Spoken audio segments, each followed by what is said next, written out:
ವಿದ್ಯಾರ್ಥಿಗಳ ವಿಚಾರಕ್ಕೆ ಸಂಬಂಧಪಟ್ಟಂತೆ ಮಾತನಾಡ್ತಾ ಇದ್ವಿ. ರಾಜ್ಯದಲ್ಲಿ ಎದ್ದಿರುವಂತ ಈ ಒಂದು ಧರ್ಮ ಸಂಕಟದ ವಿಚಾರದ ಬಗ್ಗೆ ಮಾತನಾಡ್ತಾ ಹೋಗೋಣ. ನಾನು ಗೆಸ್ಟ್ಗಳನ್ನ ಮಾತನಾಡಿಸ್ಬಿಡ್ತೀನಿ. ಸರ್, ಎಲ್ಲರದ್ದು ಕೂಡ ಒಂದೊಂದು ಕೊನೆ ರಿಯಾಕ್ಷನ್ ತಗೊಂಡ್ಬಿಡ್ತೀನಿ. ಶಶಿಕುಮಾರ್ ಅವರೇ, ಪೋಷಕರಾಗಿದ್ದುಕೊಂಡು ನಮ್ಮ ಜವಾಬ್ದಾರಿ ಎಷ್ಟರ ಮಟ್ಟಿಗೆ ಇದೆ ಅಂತ ಅನ್ಸುತ್ತೆ ಈ ಟೈಮ್ನಲ್ಲಿ? ಯಾಕೆಂದ್ರೆ ನಾವು ಮಕ್ಕಳಿಗೆ ಏನ್ ಹೇಳ್ತೀವಿ ಅನ್ನೋದು ತುಂಬಾ ಇಂಪಾರ್ಟೆಂಟ್ ಆಗುತ್ತೆ. ಮಕ್ಳು ಏನ್ ಮಾಡ್ತಾ ಇದ್ದಾರೆ ಅನ್ನುವಂಥದ್ರ ಬಗ್ಗೆ ಕಾನ್ಸಂಟ್ರೇಟ್ ಮಾಡ್ಬೇಕಾಗುತ್ತೆ.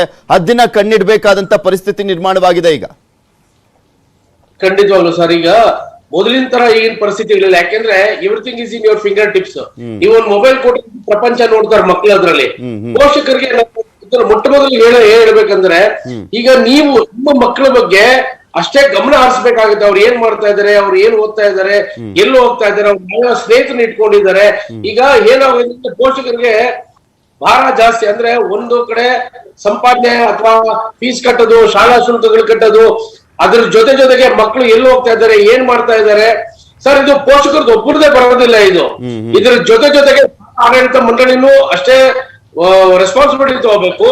ಮುಖ್ಯವಾಗಿ ಸರ್ಕಾರ ಏನ್ ಮಾಡ್ತಾ ಇದೆ, ಆಡಳಿತ ಪಕ್ಷದವರಾಗಿರ್ಬೋದು ಅಥವಾ ವಿರೋಧ ಪಕ್ಷದವರಾಗಿರ್ಬೋದು, sir, is it not the responsibility to take it in track? ಅವ್ರಿಗೆ ಜವಾಬ್ದಾರಿ ಇಲ್ವಾ ಯಾರಿಗಾದ್ರೂ? ಇನ್ನ ಉರಿಯೋ ಬೆಂಕಿಗೆ ತುಪ್ಪ ಸುರಿದಂಗೆ ಎಲ್ಲರೂ ಒಂದೊಂದು ವಿವಿಧ ಹೇಳಿಕೆಗಳು ಕೊಟ್ಕೊಂಡು ಮಾತಾಡ್ತಾ ಇದ್ದಾರೆ ಹೊರತು ಒಂದು ಫರ್ಮ್ ಡಿಸಿಷನ್. ಸರ್, ಶಾಲಾ ಕಾಲೇಜುಗಳು ಸಮ ವಸ್ತ್ರ ಅಂದ್ರೆ ಎಲ್ಲರೂ ಸಮಾನತೆ, ಯಾರು ಮೇಲು ಕೀಳು ಅಥವಾ ನೀನು ಉಚ್ಚ ನಾನು ನೀಚ ಅಥವಾ ನಾನು ಬಡವ ಬಲ್ಲಿದ ಅನ್ನೋ ಭೇದ ಭಾವ ಬರಬಾರದು ಅನ್ನೋ ಒಂದೇ ಒಂದು ಕಾರಣಕ್ಕೋಸ್ಕರನೇ ಸಮವಸ್ತ್ರ ಮಾಡಿರೋದು. ಶಾಲೆಗಳಲ್ಲಿ ಅವ್ರು ಬರ್ಬೇಕಾಗಿರೋದು ಮೇಲಾರ್ಜನೆಗೆ ಮಾತ್ರ. ವಿದ್ಯೆ ಬಿಟ್ಟು ಬೇರೆ ಏನು ಧರ್ಮ ಆಗ್ಲಿ ಬೇರೆ ಯಾವ್ದಾದ್ರಾಗ್ಲಿ. ನನ್ಗೆ ಇನ್ನೊಂದು ವಿಪರ್ಯಾಸ ಅಂದ್ರೆ, ಈ ಹಿಜಬ್ ಮತ್ತೆ ಕೇಸರಿ ಶಾಲ್ ಮಧ್ಯದಲ್ಲಿ ಈ ಬ್ಲೂ ಶಾಲ್ ಬಂತು. ನಾನು ಯಾಕೆಂದ್ರೆ ಅಂಬೇಡ್ಕರ್ ಅವರು ಸಂವಿಧಾನ ಸ್ಥಾಪನೆ ಮಾಡೋದು ಯಾವ್ದಕ್ಕೋಸ್ಕರ ಸರ್? ಎಲ್ಲರೂ ಒಂದೇ ಸಮಾನತೆ ಬರಬೇಕು ಅಂತ ಅಷ್ಟು ವರ್ಷ ಹೋರಾಡಿ ಪುಣ್ಯಾತ್ಮ ಸಂವಿಧಾನ ರಚಿಸಿ ಇವತ್ತು ಅವರೇ ಬುದ್ಧಿ ಹೇಳ್ಬೇಕಾದವ್ರೆ ಒಂದೇ ಒಂದು ಧರ್ಮಕ್ಕೆ ನಾವು ಅದಕ್ಕೆ ಸಪೋರ್ಟ್ ಮಾಡಿದ್ವಿ. ಓಕೆ ಸರ್, ಆಯಿಷಾ ಅವ್ರನ್ನ ಮಾತನಾಡ್ತೀನಿ. ಆಯಿಷಾ ಮೇಡಮ್, ಕೊನೆದಾಗಿ ಏನ್ ಹೇಳಿಕ್ ಬಯಸ್ತೀರಾ? ಯಾಕೆಂದ್ರೆ ಈ ರೀತಿಯಾದಂತಹ ಒಂದು ಧರ್ಮಾಂಧತೆ ಅನ್ನೋದು ಬಂದ್ಬಿಟ್ರೆ ಪ್ರತಿಯೊಬ್ಬ ಮಕ್ಕಳಲ್ಲೂ ಕೂಡ ಸಮೂಹ ಸನ್ನಿಯಾಗಿ ನಮ್ದು ಆ ಧರ್ಮ ಈ ಧರ್ಮ ಅಂತ ಹೋಗ್ಬಿಡ್ತಾರೆ. ಅದೇ ಚೇಂಜ್ ಆಗ್ಬೇಕಾಗಿರುವಂತದ್ದು. ನಿಮ್ ಕೊನೆ reaction? One thing I bring it to notice to everybody. ಎಲ್ಲರೂ ಏನ್ ಮಾತಾಡ್ತಾ ಇದಾರೆ, ಧರ್ಮ ಬಗ್ಗೆ ಧರ್ಮ ಅಂತ ಹೇಳ್ತಾ ಇದಾರೆ. ಬಟ್ ಯಾರು ಇವಾಗ ತನಕ ಒಂದ್ ಮಾತು ಹೇಳಿಲ್ಲ, ಇದು ಧರ್ಮದ ಮಾತಲ್ಲ ಅಧರ್ಮದ ಮಾತು ಅಂತ ಒಬ್ರು ಕೂಡ ಯಾರ ಬಾಯಲ್ಲಿ ಬಂದಿಲ್ಲ. ಇದು ಧರ್ಮದ ಮಾತು ಅಲ್ವೇ ಅಲ್ಲ. ಯಾವ ಧರ್ಮದಲ್ಲೂ ಇನ್ನೊಬ್ರಿಗೆ ನೀನ್ ಕೆಳಗೆ ತೋರ್ಸು ಅಥವಾ ಯಾವ ಧರ್ಮದಲ್ಲಿ ಅವರಿಗೆ ನೀನ್ ತುಳಿಬೇಕು ಅಥವಾ ಅವರಿಗೆ ಹೊರಗಡೆ ಹಾಕ್ಬೇಕು ಅನ್ನೋದು ಯಾವ ಧರ್ಮದಲ್ಲಿ ಇಲ್ಲ. ಇದು ಧರ್ಮ ಎಲ್ಲೂ ನಡೀತಾ ಇಲ್ಲ. ಇಲ್ಲಿ ನಡೀತಾ ಇರೋದು ಅಧರ್ಮ, ಇಮ್ಮಾರಲ್ ಅನ್ನ ನಡೀತಾ ಇದೆ.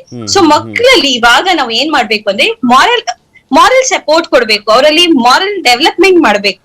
ಸೊ ಅವರಿಗೆ ಇವಾಗ ನಾವು ತುಂಬಾ ಒಂದು ಸೂಕ್ಷ್ಮವಾದ ಪರಿಸ್ಥಿತಿಯಲ್ಲಿ ಬಂದಿದೀವಿ.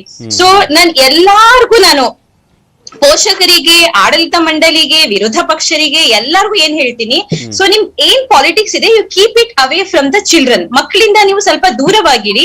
ಇವಾಗ ಅವ್ರ ಎದುರುಗಡೆ ಎಕ್ಸ್ಪ್ಲಾಯ್ಟ್ ತರ ನೀವು ಯಾವ್ದನ್ನ ನಿಮ್ ಅಭಿಪ್ರಾಯನ ಹೇಳಕ್ ಹೋಗ್ಬೇಡಿ. ಸೊ ನೀವ್ ಯಾವ ತರ ಸ್ಟೇಟ್ಮೆಂಟ್ ಕೊಡ್ತೀರಾ, ಆ ಮಕ್ಕಳು ಆ ಗೊಂದಲದಲ್ಲಿ ಹೋಗ್ತಾ ಇದೆ. ಸಮ್ಟೈಮ್ಸ್ ಅವ್ರು ಮಾಡಿರೋದನ್ನ ರಾಂಗ್ ಅಂತ ಅನ್ಸ್ದಾಗ ಇನ್ನೊಬ್ರು ಅದಕ್ಕೆ ಹೆಮ್ಮೆ ಕೊಡ್ತಾ ಇದಾರೆ, ಇನ್ನೊಬ್ರು ಅದಕ್ಕೆ ಪ್ರೋತ್ಸಾಹ ನೀಡ್ತಾ ಇದೆ, ಇನ್ನೊಬ್ರು ಅದಕ್ಕೆ ತಪ್ಪು ಅಂತ ತೋರಿಸ್ತಾ ಇದಾರೆ. ಸೊ ಇವಾಗ ನಾನು ಈ ಪ್ರೋಗ್ರಾಮಿಗೆ ಬರಕ್ಕಿಂತ ಮುಂಚೆ ನಾನು ಸುಮಾರು ಪೋಷಕರ ಜೊತೆಯಲ್ಲಿ ಮಾತಾಡಿದ್ದೀನಿ, ಸುಮಾರು ಫ್ಯಾಮಿಲೀಸ್ ಅಲ್ಲಿ ಮಾತಾಡಿದ್ದೀನಿ, ಸುಮಾರು ಸ್ಟೂಡೆಂಟ್ಸ್ ಜೊತೆಯಲ್ಲಿ ಮಾತಾಡಿ ನಾನು ಇಲ್ಲಿ ಬಂದಿದ್ದೀನಿ. ಸೊ ಅವರೆಲ್ಲ ಫುಲ್ ಕನ್ಫ್ಯೂಷನ್ ಅಲ್ಲಿ ಇದ್ದಾರೆ. ಸೊ ದೇ ಡೋಂಟ್ ನೋ ಅವ್ರು ಏನ್ ಮಾಡ್ತಾ ಇದಾರೆ ಅನ್ನೋದೇ ಗೊತ್ತಿಲ್ಲ. ಸೊ ಇವಾಗ completely in a confusion state of mind. So let me complete. So ಇವಾಗ ಈ ಪರಿಸ್ಥಿತಿಯಲ್ಲಿ ನಮ್ಮ ಮಕ್ಕಳು ಬಂದಿದೆ. ಸೊ ನಾವ್ ಓನ್ಲಿ ಒನ್ ಥಿಂಗ್, ಇವಾಗ ಮಕ್ಕಳಿಗೆ ಟ್ರೈ ಟು ಡೂ ಇಟ್. ನಾವ್ ಇದನ್ನ ಆಗ್ಬೇಕು ಅಂತ ಹೇಳ್ತಾ ಇಲ್ಲ, ಟ್ರೈ ಟು ಡೂ ಇಟ್. ಇವಾಗ ಅವ್ರದ್ದು ಎಕ್ಸಾಮ್ಸ್ ಮುಂದೆ ಬರ್ತಾ ಇದೆ, ಅವ್ರು ಇವಾಗ ವಿದ್ಯಾಭ್ಯಾಸನ ಕಂಪ್ಲೀಟ್ ಮಾಡ್ಬೇಕು. Let them go to the college whatever the way they want to go. So ಸಮಯದ ಅಭಾವ, ಇನ್ನಿಬ್ರು ಇದಾರೆ, ಅವ್ರದ್ದು ಕೊನೆ ರಿಯಾಕ್ಷನ್ ತಗೊಳ್ತೀನಿ. ಸಂಪತ್ ಅವರೇ, ನಿಮ್ ಕೊನೆ ರಿಯಾಕ್ಷನ್ ಏನು? ಯಾಕೆಂದ್ರೆ ಇನ್ನ ಶೈಕ್ಷಣಿಕ ವರ್ಷ ಇರುವಂತದ್ದು 2 ತಿಂಗಳು ಮಾತ್ರ SSLC ಮತ್ತು PUC ಅವರಿಗೆ. ಈ ಎಕ್ಸಾಮ್ ಸಂದರ್ಭದಲ್ಲಿ ಇಂಥ ಬಿಕ್ಕಟ್ಟು ಎದುರಾಗಬಾರ್ದಿತ್ತು, ಆಗ್ಬಿಟ್ಟಿದೆ. ಏನ್ ಮಾಡ್ಬೇಕಾಗಿದೆ ಅಂತ ಅನ್ಸುತ್ತೆ ಸರ್? ಈ ಬಿಕ್ಕಟ್ಟಿನ ಸಮಯದಲ್ಲಿ ಇಲ್ಲಿ ಆಕ್ಚುಲಿ ನಾನು ಹೇಳಕ್ ಏನ್ ಇಷ್ಟಪಡ್ತೀನಿ ಅಂತಂದ್ರೆ, ಇವತ್ತಿನವರೆಗೂ ಯಾವ ಎಜುಕೇಟೆಡ್ ಯೂತ್ಸ್ ಕೂಡ ಈ ರೀತಿ ಈ ಧರ್ಮದ ಬಗ್ಗೆ ಯಾರೂ ಕೂಡ ಯೋಚನೆ ಮಾಡಿರ್ಲಿಲ್ಲ. ಬಟ್ ಆದ್ರೆ ಈ ರೀತಿ ಒಂದು ಫಸ್ಟ್ ಇವತ್ತಿನವರೆಗೂ ಅಂತ ಅನ್ನೋದಕ್ಕಿಂತನೂ ಇದನ್ನ ಹೆಚ್ಚೆಚ್ಚಾಗಿ ಯಾರು ಯೋಚನೆ ಮಾಡ್ತಾರೆ ಅಂತಂದ್ರೆ ಈ ಮಾನವೀಯ ಮೌಲ್ಯಗಳ ಬಗ್ಗೆ ಯಾರಿಗೆ ಅರಿವಿರೋದಿಲ್ಲೋ ಅವರು ಇಂತಹ ರೀತಿಯ ಒಂದು ಕೃತ್ಯಗಳನ್ನ ಮಾಡೋದಕ್ಕೆ ಮತ್ತೆ ಈ ಯೂತ್ ಮಕ್ಕಳನ್ನ ಬಲಿಪಶುವನ್ನಾಗಿ ಮಾಡ್ತಾ ಇದ್ದಾರೆ ಒಂದು.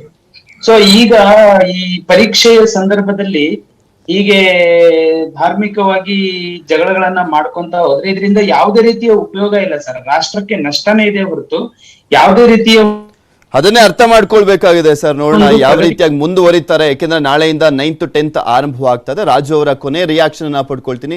ರಾಜು ಅವರೇ, ಏನ್ ಹೇಳಿಕ್ ಬಯಸ್ತೀರಾ ಅಂತ ಎಲ್ಲಾ ಶಿಕ್ಷಣ ಸಂಸ್ಥೆಗಳಿಗೂ ಆಡಳಿತ ಮಂಡಳಿ ಸದಸ್ಯರಿಗೂ ಈಗ ಒಂದು ರೀತಿಯಾದಂತ ಸಂದಿಗ್ಧ ಪರಿಸ್ಥಿತಿ, ಹೆಂಗಿರುತ್ತೋ ಏನಪ್ಪ ಪರಿಸ್ಥಿತಿ ನಾಳೆಯಿಂದ ಅಂತ, ನೀವು ಹೇಗೆ ರೆಡಿ ಆಗಿದ್ದೀರಾ ಅಂತ? ಸರ್ ಏನಿಲ್ಲ, ನಾನು ಹೇಳೋದು ಕೊರೋನಾ ಬಂದು 3 ವರ್ಷ ಆಯ್ತು. 3 ವರ್ಷದಲ್ಲಿ ಎಂತೆಂಥ ಪಾಠ ಕಲಿಸ್ತು. ಯಾವ್ದು ನಾವು ಪಾಠನೇ ಕಲಿದಿಲ್ಲ ನಾವು. ಇನ್ನು ಕೊರೋನಾ ಬಗ್ಗೆ ಇನ್ನೂ ಕೊರೋನಾ ಹೋಗಿಲ್ಲ, ಇನ್ನು ಅನೇಕ ಸಮಸ್ಯೆಗಳು ಮುಂದೆ ಬರೋವಿದೆ. ಆ ಸಮಸ್ಯೆಗಳ ಮಧ್ಯೆ ಇದೊಂದು ಹೊಸ ಸಮಸ್ಯೆ ಯಾಕೆ ಉಂಟಾಗ್ತೀರಿ? ಸಮವಸ್ತ್ರ ಅಂದ್ರೆ ಸಮಾನವೂ ಆದ ವಸ್ತ್ರ ಎಲ್ಲರಿಗೂ ಬೇಕಾದ್ದು. ಹಿಂದೂ ಮುಸಲ್ಮಾನ್ ಕ್ರಿಸ್ತ ಎಲ್ಲರೂ ಒಂದೇ. ಆ ದೇವಾಲಯದಲ್ಲಿ ಯಾಕೆ ಧರ್ಮವನ್ನು ಬೆಳೆಸ್ತೀರಿ? ಅದು ವಿದ್ಯಾಲಯ, ದೇವರು ಕೊಡೋ ದೇವರ ಒಂದು ಇದು.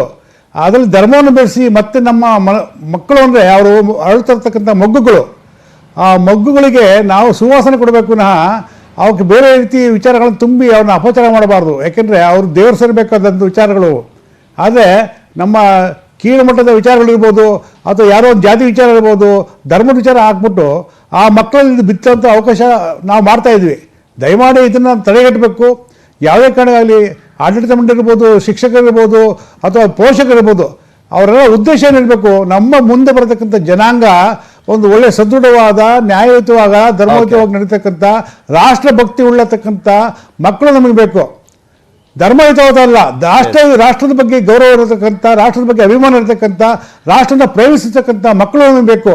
ಧರ್ಮ ಪ್ರೇಮಿಸವಲ್ಲ. ಅಂಥ ವಿಚಾರದಲ್ಲಿ ಅವ್ರು ದಯವಿಟ್ಟು ಮಾಡಬೇಕು.